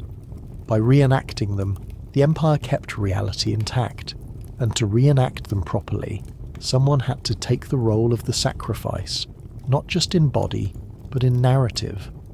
Some of these myths involved complex symbology, the heart as the sun, the blood as rain, the body as the earth. By offering yourself in the shape of the myth, you became a living metaphor, a breathing poem written in motion and then silenced in death. Archaeological evidence supports these practices. Wall paintings, codices and sculpture show figures in elaborate god costumes, scenes of sacrifice that are clearly not spontaneous, but staged. Everything from posture to dress to timing was carefully coordinated. These were not random killings, they were scripts, and the audience believed. Because the Aztecs did not separate art from religion, or death from meaning. Every ritual was a performance, every performance was an offering, and every offering had the potential to rewrite the fate of the world. You were not dying randomly, you were finishing a sentence, and that sentence had been started thousands of years ago, at the beginning of time, when the first gods sacrificed themselves to create light.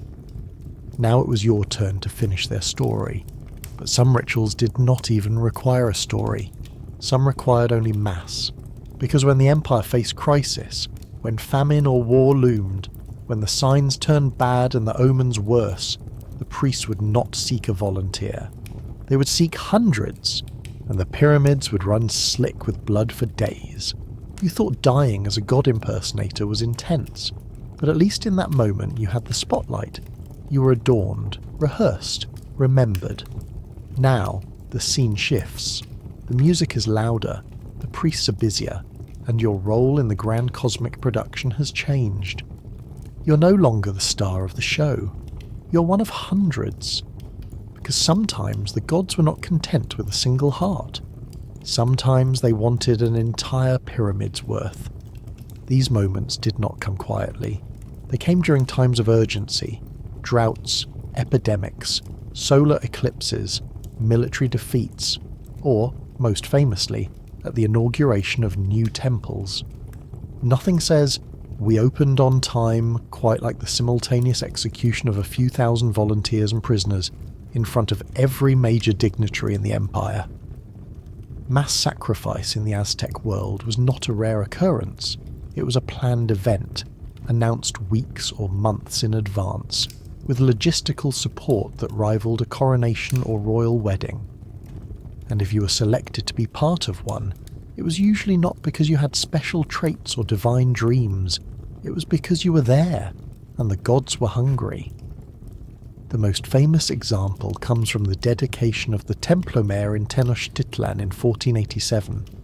According to chroniclers, including later Spanish accounts, the celebration lasted 4 full days.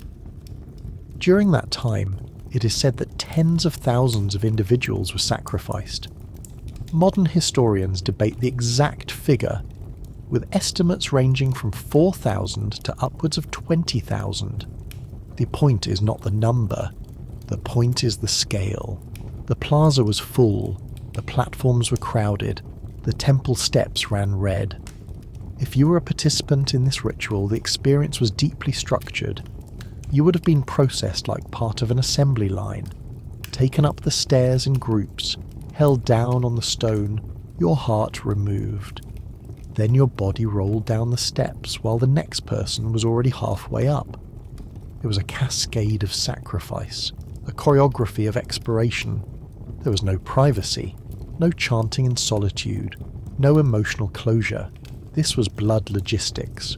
You were one voice in a very large, very final choir, and yet it was still considered sacred. The priests did not rush because they were careless. They rushed because the gods had deadlines. A new temple required saturation. The very stones had to be soaked in blood to activate the building. If one or two hearts would not do, then thousands would. That was how you calibrated the power of a structure, not with bricks, with bodies. There were roles assigned to help manage the spectacle. Runners collected the hearts, assistants moved the bodies, musicians played tirelessly, drums echoed for days without pause. It was a constant stream of movement and sound, carefully regulated by the priesthood to maintain rhythm and avoid collapse. Some victims were prisoners of war, others were tribute from vassal cities. Still others were volunteers, especially during desperate times, when citizens genuinely believed their deaths could reverse famine, disease, or celestial imbalance. You might imagine chaos. But this was not a riot. It was a ritual. The city moved with purpose. The smoke curled in predictable patterns. The obsidian was sharp and ready. And even amid the scale, you were reminded that this was not about you. It was about balance. Aztec cosmology demanded equilibrium. The gods gave life, but only after sacrificing themselves. The sun moved only if it was fed. The world turned only if blood greased its gears. And if things had gone wrong in the Empire, it meant someone somewhere had not been giving enough. So now the Empire was making up for lost time. From a spiritual perspective, this mass event was not tragedy. It was maintenance, a sacred reset. Like clearing the debt ledger with a terrifyingly generous payment plan. The process was not uniform. Some days saw steady, organised sacrifice. Others included bursts of performance, warriors duelling before their deaths, dancers spinning across the platform, each one feeding a different deity. Each one reinforcing the idea that no matter how many bodies it took, the gods would be satisfied. And there were observers, not just the local population. Ambassadors from far-off cities were invited to witness the power of Tenochtitlan. Imagine watching hundreds of sacrifices unfold before you, while being served maize beer and roasted turkey. You would not forget the message. This was not just a city. It was a machine that ran on blood and willpower. There is even evidence that bodies were distributed afterward. Skulls placed in racks, limbs given to noble households for symbolic consumption, remains used in construction, or buried in mass graves beneath ceremonial platforms. Nothing was wasted. Everything had purpose. So as your body rolls down the steps, you are not alone. You are one note in a symphony of sacrifice, one drop in a sea of devotion. Your death is not unique, and that is precisely what makes it powerful. Because in the eyes of the gods, there are moments when quantity becomes its own form of quality. But not all sacrificial acts ended with your body in public. Some ended with your bones stripped of flesh and turned into art. Because the Aztecs did not just bury their dead.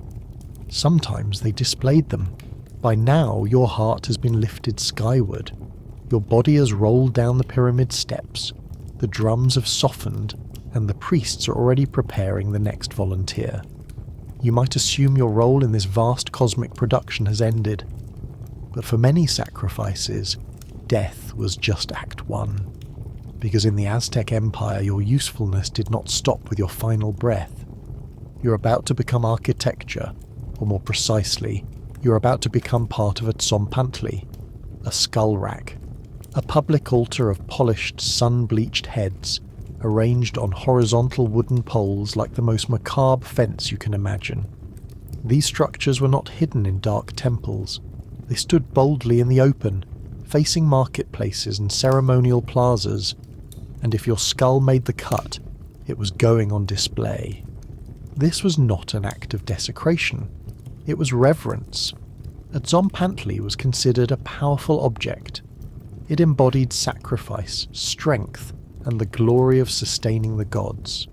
These racks could hold hundreds, even thousands of skulls at once. When Spanish conquistadors arrived in the early 16th century, they described the sight of these skull racks in tones of awe and horror. Some reports claimed entire walls filled with heads. Whether the numbers were exaggerated or not, the point is clear. This was theatre. but the props were real. Your head is removed carefully, not hacked. The skin is stripped, the flesh scraped away. What remains is not considered waste. It is sacred material. The cranium is drilled through on both sides to allow it to be threaded onto a long pole. You will not be alone. Dozens of skulls line up beside you, some cracked, some perfect, some smiling eternally, others broken from ritual weaponry, and then, one by one, you're hoisted. To the crowd, your skull is both a message and a reminder. It says the gods have been fed. It says the Empire still holds power. It says there is beauty in the grotesque if that grotesque is orderly and divinely sanctioned. People walk past you on their way to buy maize cakes. Children play in the shadow of your hollow eyes. Priests occasionally smear your row with fresh blood to renew the energy. Your afterlife is busy. But the Zompantli is not your only possible destination. Some skulls are selected for skull masks. These are highly decorated ceremonial items made by covering the bone with turquoise, shell inlay, or even gold leaf. The eyes are filled with obsidian or polished pyrite. These masks are not hidden away. They are worn by priests during rituals, danced in, chanted in, paraded through city streets while your face stares blankly into eternity. You're now a fashion statement for the gods. Others are turned into cup-like vessels. Called skull cups by later chroniclers, they are hollowed and reinforced, sometimes rimmed with metal. These are not casual drinkware. They're used in elite rituals, likely for offerings or possibly to hold sacred liquids like pulque. Your head becomes a chalice. Your death becomes a container for divine conversation. Then there are the bones, femurs, tibias, humeri, vertebrae. Each may be used for different purposes. Some are buried ceremonially, others carved into instruments. Bone flutes, for example, were commonly made from human remains. The sound they produce is eerie and high-pitched, perfect for summoning gods or keeping toddlers away from your altar. Even jawbones could be worn as pendants, not in mockery, in reverence. Warriors might wear bones from fallen foes or honoured sacrifices to carry their spirit into battle. You were not forgotten. You were repurposed. The presence of skull racks and ritual bone art was a constant visual reminder that the gods were always watching, and more importantly, that the people were always giving. Sacrifice was not meant to be hidden. It was meant to be witnessed. In fact, to walk through Tenochtitlan was to walk through a living museum of spiritual economy. Bones and blood were its currency. There is also a social aspect to your new form. Not every skull was placed on the rack. Placement depended on the nature of the ritual, the timing, and sometimes your origin. If you were a high-status captive from a rival city, your skull might be given a more prominent position. Front and centre, eye level, a political billboard that whispered, "We beat them, and now they help our corn grow." But if you were a volunteer, your skull might be placed with others like you, in a private Zompantli for specific festivals or internal temple ceremonies. You still matter, you still function, you just do so in a quieter corner of divine bureaucracy. Eventually your skull may decay, the wooden racks rot, the bones turn brittle, the empire changes, but even as your physical form fades, your symbolic presence endures. The idea of you lives on in frescoes, in carved stone murals, in later colonial writings filled with shock and confusion. The Spanish, horrified by what they saw, attempted to bury or destroy many Zompantli structures, but the foundations remained. And modern archaeology has confirmed the existence of these racks through careful excavation and analysis. Your skull is not a rumour, it is history, and now that you have been displayed, honoured, and possibly worn as a decorative headdress, you might be wondering if there is any part of the Aztec sacrificial system that is truly private. There is. Because sometimes sacrifice was not about death at all.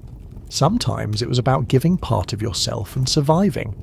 And in those rituals, the gods wanted not your skull, but something even more personal. I bet you didn't know this, but not all sacrifices ended in death. Some began with survival, painful, deliberate, permanent survival. This was the world of non-lethal sacrifice, a system of rituals designed to offer the gods something meaningful, but without taking your life. A finger, a tuft of hair, a strip of flesh, a fingernail, a chunk of your ear. You gave what you could, and you lived to see another sunrise, which meant, of course, that you could give again. And again. This form of offering was most common among the general population. Nobles, warriors, artisans, and priests all participated in these rituals regularly. Even children were involved. It was considered a normal part of life, like market shopping or cleaning your teeth. Except instead of sweeping your home, you were offering a few drops of blood, and maybe a fingertip to the divine ledger in the sky. The tools were familiar: obsidian blades, maguey thorns, stingray spines, sharp, sacred, and capable of precise injury. You did not just stab yourself at random, you prepared. There were rules. You cleansed yourself first, you fasted, you avoided certain foods, you burned incense, and then, at dawn or during festivals or eclipses, you offered a piece of yourself.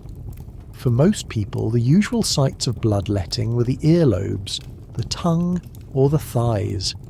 You sat quietly, you pierced, you bled onto bark paper. Then you carefully folded the paper and burned it as an offering. The blood rose in smoke and the gods inhaled your devotion. But others went further. There are accounts of warriors who sliced open their own chests just enough to leave permanent scars, of priests who wore belts of thorns against their skin for days, of penitents who pulled maguey spines through their tongues or even their genitals, not for punishment, but for communion. These acts were not classified as mutilation. They were conversation. You were not hurting yourself, you were speaking. One of the most fascinating examples comes from rituals honouring Tlazolteotl, the goddess of purification, sin, and filth. During these ceremonies, participants confessed their misdeeds aloud. Then, to demonstrate sincerity, they performed self-sacrifice. Not death, a symbolic wound, a physical token of guilt burned away by devotion. You limped home cleaner, holier, slightly lighter in blood volume. Hair was another popular offering. In many ceremonies, volunteers shaved their heads or eyebrows. The hair was burned, buried, or cast into sacred water. Why hair? Because it grows back, and that made it perfect. You could offer it again and again. A renewable sacrifice. Fingernails were trimmed during festivals and placed on altars. Not glamorous. But in a world where every piece of the body held symbolic power, even nail clippings became cosmic currency. There were also dental offerings. Some elites modified their teeth by filing them into points or embedding small pieces of jade. This was not fashion. It was ritual enhancement. A smile that said, "I gave part of myself to the gods, and I am still here to chew on maize tamales about it." Tattooing and scarification were part of this world too. Permanent reminders etched into the skin. A way of saying the gods touched me, and I carry the memory forever. Some warriors bore dozens of small ritual cuts along their arms, each one tied to a battle or a festival. They were walking calendars of devotion. These practices also served a social function. They marked you as pious, as strong, as someone willing to endure pain without complaint. And that mattered in a culture where honour was measured in blood and silence. Crying out was discouraged. Bleeding with dignity was admired. Even in temples there were designated spaces for self-sacrifice. Small alcoves, stone benches, quiet corners where a person could sit, bleed and reflect. Think of them as divine confessionals, minus the carpet and the privacy. You were giving, you were seen, You were participating. This form of sacrifice also extended into childbirth. Women were considered to be warriors during labour. If a woman died in childbirth, she was honoured in the same way as a warrior slain in battle.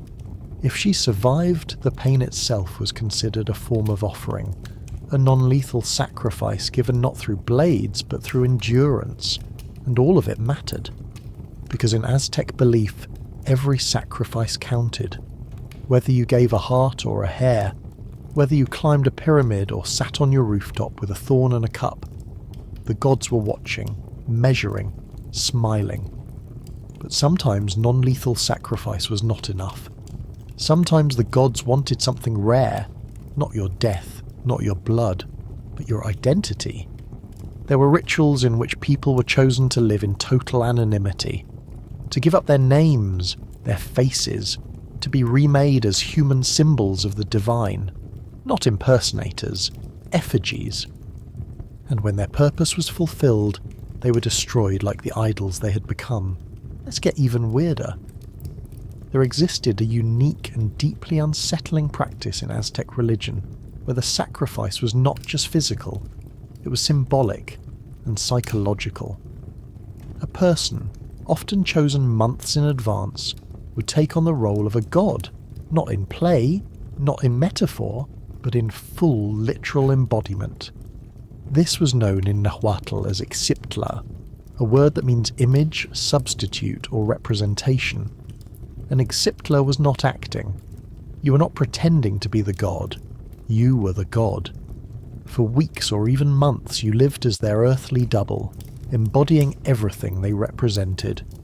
You were dressed in divine garments. You were fed divine meals. You walked divine routes. You were treated with reverence, and sometimes with fear. But there was a catch. At the end of the cycle, when the calendar struck the right note, the performance had to end. And so did you.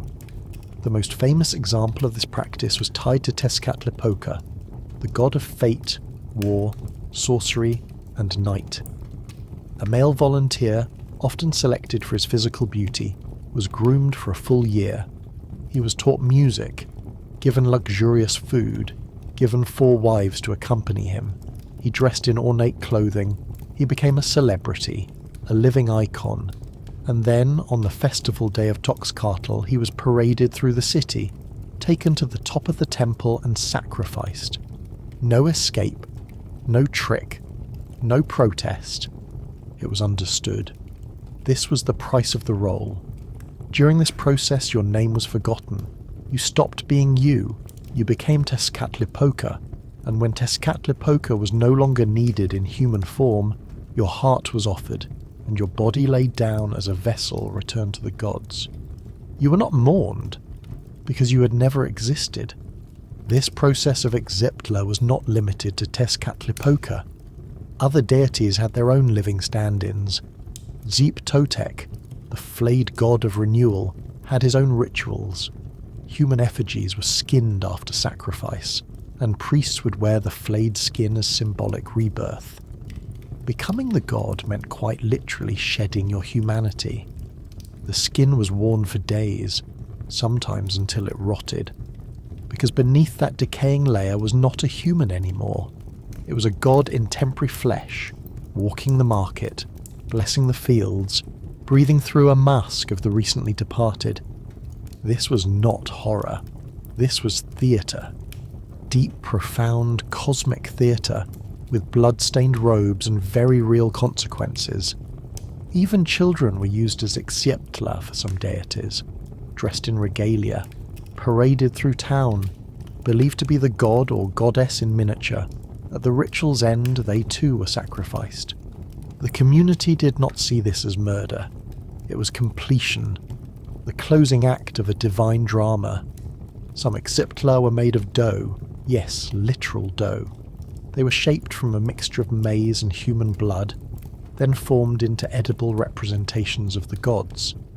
Once baked and blessed, these were consumed by the people in a ritual meal that mirrored both communion and communion sacrifice. You ate the gods ate you. It was a circular menu. but human Ixiptla carried the highest weight. They blurred the line between subject and symbol. They reminded everyone watching that identity itself could be offered. That being remembered was not the only goal. Sometimes being erased was the holiest outcome, and make no mistake, this was not optional. Once chosen, the path was set. Your family might be honoured, your name might be carved in a ledger, but in every practical sense, you were gone the moment the gods moved in. Modern scholars have compared this practice to both martyrdom and state propaganda, but within the Aztec worldview it was neither. It was duty, sacred recycling. The gods had given humans form, now it was time to lend it back. What does it feel like to disappear inside your own face, to hear people call you by another name, to know that every step you take, every word you say, every breath you draw is being watched by priests, by elders, by your own neighbours, not with pity but with worship? And what does it mean when that worship ends with your blood feeding the same stones you walked for months? There is no after party, only silence, because the god has returned to the sky, and you have not. But there were some sacrifices that bypassed identity altogether, because in the Aztec worldview, even nature itself could volunteer. Rocks, trees, fire, and some of the most powerful offerings involved none of the above. They involved the sky. Before you know it, the gods are angry, and the end of the world might be starting. Again, welcome to the most unsettling event on the Aztec calendar, the solar eclipse. A moment so feared and so loaded with divine anxiety that no one dared look directly at it. You do not just observe an eclipse, you survive it. You pray your city survives it too. According to Aztec cosmology, the world had already ended 4 times. Each world or sun had been destroyed by a different cataclysm. Jaguars, hurricanes, floods, fire rain. You know, the usual. The 5th sun, the one you live under, is not guaranteed either. It needs constant human sacrifice to stay afloat. If the blood stops flowing, the sun stops moving. And when the sun stops moving, everything collapses. So when the sky suddenly darkens during the day, the implications are immediate. The gods might be rejecting your offerings. The balance might be slipping. The sun might never return. And this time, no amount of fire rain will be enough to explain it. There is no countdown clock, no eclipse glasses, no telescope projections on white paper, just a creeping shadow across the valley and a surge of panic in your bones. You hear the first conch shells blowing, priests shout to the heavens, people rush to grab obsidian knives and maguey thorns. Because when the sky goes dark, the only logical response is to start bleeding. Every able-bodied person is expected to participate. Children pierce their ears, elders cut their tongues, warriors slice their thighs, the paper soaks red. The air fills with the smell of burning incense and iron. You bleed because it is all you can offer. The sun feeds on hearts and fire, and you are fresh out of celestial kindling. This is not superstition. This is civic responsibility, a religious emergency drill with actual stakes. The government does not need to issue instructions. Everyone already knows the choreography. You throw yourself into it with the urgency of someone mopping up a flood with a napkin. It probably will not work, but doing nothing feels worse. Priests lead processions through the streets. Portable altars are erected in market squares. Old bones are brought out and burned. Ancient songs are sung backward. Anything to convince the sun to open its eyes again. And if the eclipse lasts too long, the sacrifices escalate. In rare cases, human sacrifice is performed during the eclipse itself. This is high-stakes insurance, the kind of offering you save for moments when the universe looks like it is about to unplug itself. The victim is chosen quickly, often a captive or someone already prepared for festival sacrifice. There is no pageantry, just urgency. Their heart is offered to the darkened sky, their blood flung upward like a sacred reminder. The Aztecs were astronomers. They were not ignorant of celestial patterns. They tracked the movements of Venus. They maintained complex calendars. But knowing an eclipse was coming did not reduce the panic. Because celestial prediction was not the same as cosmic permission. Just because the stars aligned did not mean the gods were pleased. And sometimes, the gods were very much not pleased. Take the new fire ceremony. Every 52 years, the two main calendars aligned. That alignment symbolized the end of a full cycle, a cosmic reset button. If the gods decided not to renew the cycle, the sun would die, the stars would descend, and darkness would reign forever. No pressure. So the Aztecs held an enormous ritual.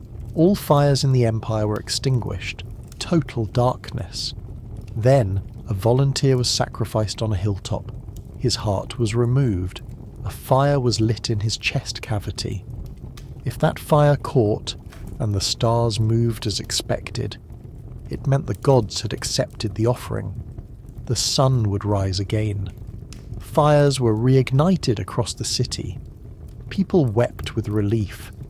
If it had not worked, there would have been nothing left to burn anyway. This was the level of devotion you lived under. The belief that even the fabric of time could unravel, unless you bled regularly and scheduled your holidays around planetary alignments. Astronomy was not a science project. It was a survival plan. So during an eclipse, you do not just wait it out. You do not snap a photo. You fall to your knees. You pray. You bleed. You promise to never skip a harvest festival again. And you hope the gods decide to give you one more day. Eventually the shadow lifts. The sun returns. The drums resume. A collective exhale ripples through the city. For now, the world is safe. But everyone knows it is only temporary. The sun demands constant feeding. You live on borrowed daylight, and so the cycle continues. But there is one place where even the sun cannot reach. A space deeper than the temple basements, far darker than any eclipse. A sacred realm where the dead do not simply rest. They journey. They travel through trials, rivers, beasts, and obsidian winds. Because in Aztec belief, death was not the end. It was a commute. You thought being sacrificed would be the hard part. The blade, the drums, the public display, the increasingly uncomfortable use of your body and architecture. But it turns out that was just the cover charge. Because now, your soul has to begin its real journey. And that journey is called Mictlan. Mictlan is not a fluffy afterlife filled with warm breezes and inspirational flute music. It is not a shining paradise in the clouds. It is not even the final destination for warriors or women who died in childbirth. They get fast-tracked to different divine hangouts. No, Mictlan is for ordinary souls, and by ordinary we mean most of you. Farmers, craftspeople, teachers, slaughtered volunteers. You may have been heroic, but not in the specific heroic ways that earn celestial perks. So instead, you are handed a spiritual backpack, metaphorically speaking, and pointed toward the soul maze of the dead. Because this underworld is not a place you arrive at. It is a place you have to earn through a painfully detailed spiritual obstacle course. There are 9 levels to pass through, each one worse than the last. Your guide is a hairless dog called Xoloitzcuintli. If you are kind to dogs in life, one of these wrinkly, bug-eyed creatures will accompany your soul and help you navigate the chaos. If you are not, good luck explaining that to a wall made of obsidian knives. Level 1 is just dying. You have passed that with flying colours. Congratulations. Level 2? A massive river. Deep, cold, impassable. You need your dog here. The Xoloitzcuintli will carry you across, provided you are not the kind of person who kicked strays or forgot to feed your house pets. The river is called a Panohuaya, and if your canine fails to appear, you get stuck at the shore indefinitely. Assuming you cross, level 3 greets you with mountains that crash together, repeatedly, like giant stone lungs hyperventilating in slow motion. Your job is to time your journey between the smashes. One misstep and you're pancaked by sacred geology. no take-backs. Then comes icy wind, not the kind that makes your eyes water, the kind that strips flesh from bone. The fourth level blasts you with freezing gales that exist purely to humiliate your soul. You push forward anyway, mostly because there is no shelter and no one is coming to help. The fifth level is Jaguar Alley. Self-explanatory. You meet spectral jaguars. They try to eat your heart. You no longer have a heart in the traditional sense, but they are not picky. The jaguars are here to test your spiritual strength. Or maybe just to keep things interesting. The sixth level is a path of obsidian knives.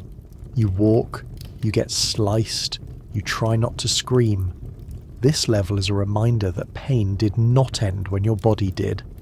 The gods still expect you to suffer a little before you get anywhere close to peace. Then you come to the winds of arrows. Yes, it gets worse. This level hits you with phantom spears and invisible projectiles that represent the violence of life. You duck, you crawl, you mutter cosmic complaints under your breath. Next, you're forced to walk naked and exposed across a burning plain.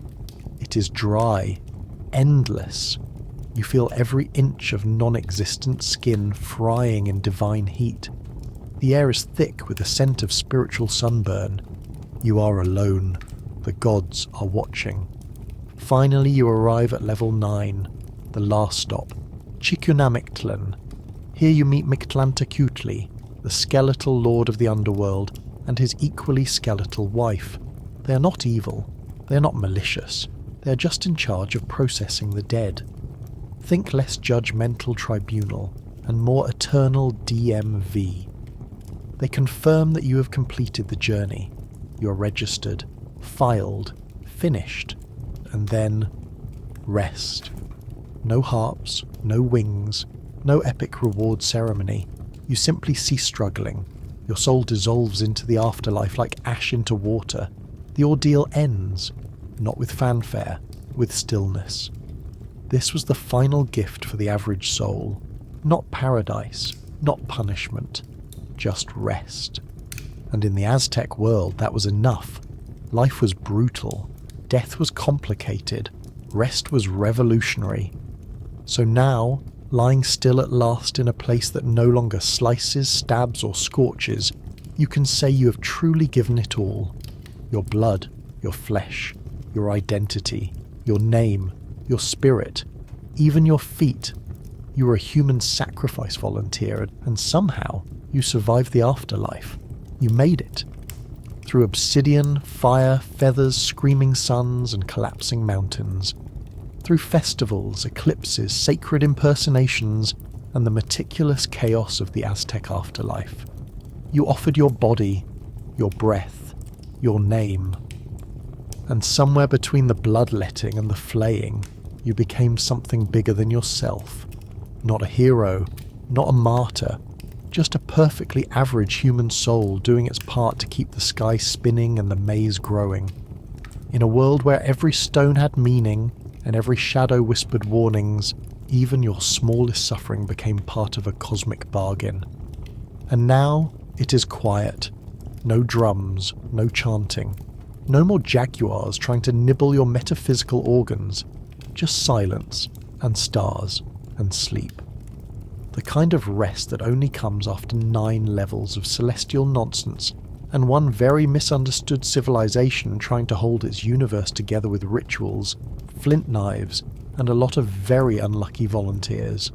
So close your eyes, let go of your obsidian sandals, no more steps to climb. The gods are fed, the sun is satisfied, and you for once do not have to do anything at all. Good night, brave volunteer, and may your next life have fewer knives.